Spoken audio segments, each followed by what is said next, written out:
Hello friends. आज हम देखते हैं कंस्ट्रक्टर क्या होता है जावा में। ये बहुत ही यूज़फुल फीचर्स है कंस्ट्रक्टर। तो a constructor in Java is a special method that is used to initialise object. The constructor is called when a object of a class is created. So जब भी हम क्लास कोई भी होता है उसका ऑब्जेक्ट क्रिएट करना होता है तो उसके लिए कंस्ट्रक्टर यूज होता है। तो देखते हैं कि एग्ज़ाम्पल में कैसे इसको बनाते हैं।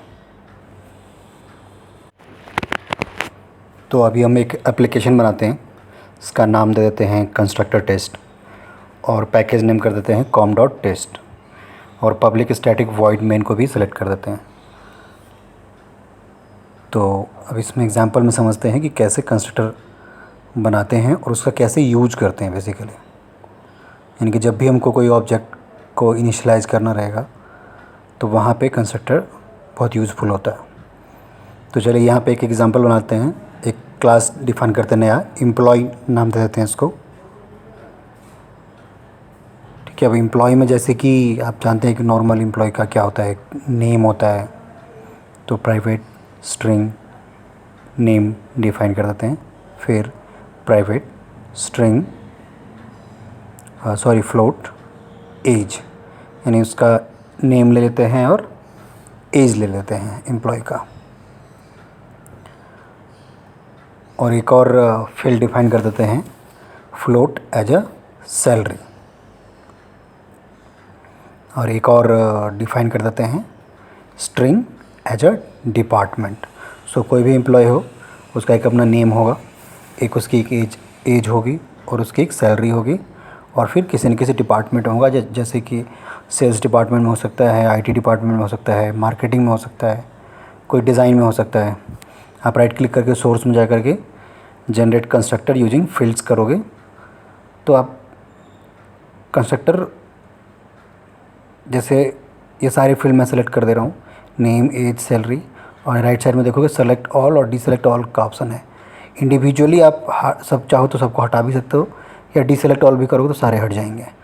लेकिन अगर किसी एक पर्टिकुलर फील्ड को लेकर के मुझे कंस्ट्रक्टर बनाना है तो किसी एक फील्ड को क्लिक करके और जनरेट बटन दबा देंगे तो हो जाएगा। अब यहाँ देखो मैंने सब हटा दिया था और एक भी फील्ड नहीं यूज़ किया, तो इसको बोलते हैं डिफ़ॉल्ट कंस्ट्रक्टर, यानी जिसके एक भी पैरामीटर्स नहीं होता उसको बोलते हैं डिफ़ॉल्ट कंस्ट्रक्टर। कंस्ट्रक्टर की एक ब्यूटी होती है जो कि यह एक तरह का मेथड है, लेकिन इसमें कोई रिटर्न टाइप नहीं होता। अगर आप देखोगे तो यहाँ पे आपको दिख रहा है कि सीधा पब्लिक हमने डाला है और पब्लिक के बाद कोई भी रिटर्न टाइप नहीं डाला है, जैसे वॉइड मेन कुछ भी होता है, वॉइड स्ट्रिंग ये सब नहीं डाला हमने, तो कोई भी रिटर्न टाइप नहीं होता है कंस्ट्रक्टर का। अब देखो दोबारा हमने एक और कंस्ट्रक्टर बनाया जिसमें सारे पैरामीटर्स ले लिए, जैसे कि नेम एज सैलरी डिपार्टमेंट। तो अब यहाँ पे देखोगे अब this dot name equal to name है, this dot age equal to age है। इसका मतलब अगर मैं कंस्ट्रक्टर में ये चारों पैरामीटर भेज दूंगा तो इस ऑब्जेक्ट के अंदर ये चारों पैरामीटर में ऑब्जेक्ट सेट हो जाएगा। कई बार ऐसा रिक्वायरमेंट होता है कि आपको एक या दो फील्ड के साथ कंस्ट्रक्टर बनाना होता है। तो जैसे आप एग्जांपल देख रहे हो कि मैंने यहाँ नेम और डिपार्टमेंट का कंस्ट्रक्टर बना दिया है। तो ये चीज़ ध्यान देने वाली बात होती है कि कंस्ट्रक्टर का जो मेथड होता है वो पब्लिक होता है, रिटर्न टाइप नहीं होता है इसमें। और इनपुट पैरामीटर आप ले भी सकते हो, नहीं भी ले सकते हो। जिसमें नहीं लेते हैं उसको डिफ़ॉल्ट बोलते हैं और जिसमें आप पैरामीटर लेते हो उसको पैरामीटराइज्ड कंस्ट्रक्टर बोलते हैं। तो हमने अब कंस्ट्रक्टर बना लिया है एम्प्लॉय का, एम्प्लॉय ऑब्जेक्ट बन गया है। अब हम आते हैं मेन मेथड में। मेन मेथड में हम क्या करते हैं, एम्प्लॉय को आप जैसे कि जानते हो कोई भी ऑब्जेक्ट को इनिशिएट करने के लिए न्यू कीवर्ड चाहिए होता है। तो employee equal to new employee. ये जो न्यू एम्प्लॉय है इसमें देखो अब कोई भी पैरामीटर हमने पास नहीं किया है। इसका मतलब जो डिफ़ॉल्ट वाला कंस्ट्रक्टर है इसमें वो इनिशियलाइज हो जाएगा और कोई भी पैरामीटर में वैल्यू नहीं जाएगी। अगर हमको वैल्यू भेजना भी है तो एम्प्लॉय डॉट सेट करके हम वैल्यू भेज सकते हैं, लेकिन डायरेक्ट ऐसे कंस्ट्रक्टर के थ्रू नहीं गया है। हम आपको दूसरा एग्जांपल दिखाते हैं जिसमें आप देखो employee 1 equal to new employee कर लिया हमने। इसमें हमने जो दो पैरामीटर वाला कंस्ट्रक्टर था उसको सेलेक्ट कर लिया और उसके अंदर हम पास करते हैं, जैसे उसका नाम पास कर दिया हरी और डिपार्टमेंट पास कर दिया सॉफ्टवेयर। तो यहाँ पे ये हो रहा है कि इसमें दो पैरामीटर, एम्प्लॉय 1 वाले में दो पैरामीटर सेट हो जाएंगे, नेम और उसका डिपार्टमेंट। एज और सैलरी सेट नहीं होगा क्योंकि हमने भेजा ही नहीं है। अब देखो हम तीसरा बनाते हैं, employee 2 equal to new employee, और इसमें सारे पैरामीटर पास कर देते हैं। जैसे कि नेम हुआ, नेम हमने हरी ले लिया,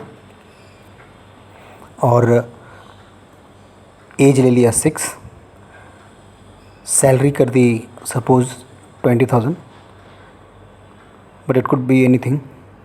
सो अब डिपार्टमेंट ले लेते हैं IT। अब आप देख रहे हो कि मैंने 3 ऑब्जेक्ट डिफाइन किए, तीनों ऑब्जेक्ट के लिए अलग अलग कंस्ट्रक्टर यूज किया है।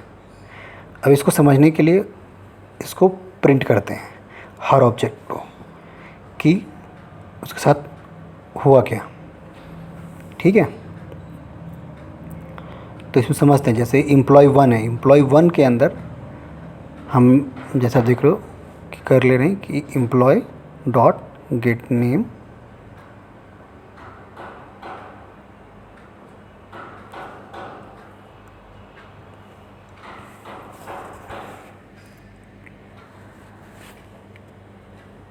और भी पैरामीटर्स आप इसमें ऐड कर सकते हैं, लेकिन इसमें सारे पैरामीटर नल होंगे। तो सेकेंड वाले देखते हैं अब एम्प्लॉय 1 में। एम्प्लॉय 1 में जिसमें हमने नाम पास किया हुआ है हरी, और डिपार्टमेंट भी पास किया हुआ है, तो डिपार्टमेंट को भी लॉक कर लेते हैं कि डिपार्टमेंट क्या है। डिपार्टमेंट गेट करने के लिए हमको यूज़ करना पड़ेगा एम्प्लॉय 1 डॉट गेट डिपार्टमेंट, जिसका कि हमने गेटर सेटर एम्प्लॉय ऑब्जेक्ट में बना रखा था। तो अब बनाते हैं एम्प्लॉय 2 के लिए। एम्प्लॉय 2 का क्या करेंगे, एम्प्लॉय 2 डॉट गेट नेम, फिर डिपार्टमेंट के लिए एम्प्लॉय 2 गेट डिपार्टमेंट, एंड चूँकि हमने इसमें एज भी भेजा हुआ है और सैलरी भी भेजा हुआ, तो एज और सैलरी को भी प्रिंट कर लेते हैं। तो employee 2 dot get age and salary, employee 2 dot get salary. अब ये सब को सेव करके फिर चला के देखते हैं कि क्या होता है। तो नीचे में आप कंसोल में देख पा रहे हो कि आउटपुट जो आया है, नेम में फर्स्ट वाले में नल आया है क्योंकि हमने कुछ भेजा ही नहीं था। सेकेंड वाले में हरी आया है क्योंकि हमने हरी सेट किया था, डिपार्टमेंट सॉफ्टवेयर में था तो सॉफ्टवेयर आ गया। थर्ड में देख रहे हो आप, नाम भी आ रहा है, डिपार्टमेंट भी आ रही, एज भी आ रही है और सैलरी भी आ रही है। तो सारा कुछ इसमें प्रिंट हो गया। तो इस तरह से आप समझ सकते हो कि कंस्ट्रक्टर किसी भी ऑब्जेक्ट को इनिशियलाइज करने के लिए यूज होता है। Thank you for watching.